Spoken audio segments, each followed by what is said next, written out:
Konstruksi adalah sebuah hal yang menjadi jantung dari sebuah peradaban, di mana peradaban ada dan berlanjut melalui konstruksi dan infrastruktur yang ada.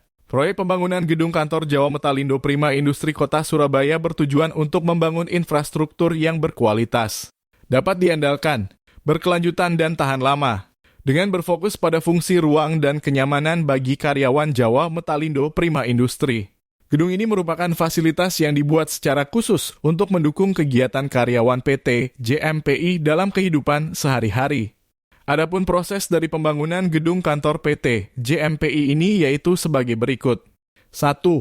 Persiapan dan pembersihan lahan. 2. Melakukan stake out dan pemetaan. 3. Melakukan survei penentuan titik dan lokasi. 4. Pemancangan yang dilakukan dengan crane dan pile driver hammer dengan diameter pancang 30 cm. 5. Pembuatan pondasi berupa pile cap. 6. Pembuatan struktur dasar berupa slow of pile cap dan kolom untuk dasar struktur. 7.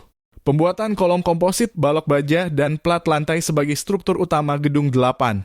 Pemasangan kanopi baja. 9. Pemasangan arsitektural dan MEP 10.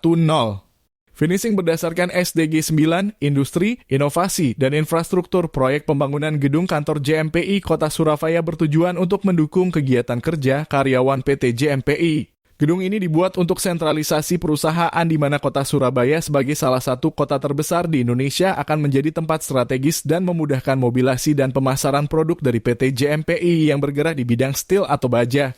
Dengan dibangunnya kantor ini diharapkan akan menambah dan memperluas jangkauan pasar bagi PT JMPI, serta permudahan pendistribusian ke kota-kota lain dengan pusat di Surabaya, serta peningkatan performa pegawai dan struktur organisasi perusahaan. Melalui kegiatan magang ini, kami belajar bagaimana proses pembangunan gedung kantor PT JMPI Kota Surabaya dan memberi pemahaman lebih dalam tentang SDG 9 yang berkaitan dengan pembangunan infrastruktur yang berkelanjutan. Maka disimpulkan bahwa kegiatan magang ini penting dalam memahami proses dari sebuah pembangunan infrastruktur berkelanjutan yang berkualitas dapat diandalkan dan tahan lama dengan berfokus pada fungsi dan kenyamanan. Dengan harapan semoga pembangunan infrastruktur ini dapat membantu kehidupan sehari-hari bagi masyarakat dalam beraktivitas. Melalui kegiatan magang ini, kami berkomitmen untuk menjaga infrastruktur yang ada, merawatnya, dan menggunakannya dengan sebaik-baiknya.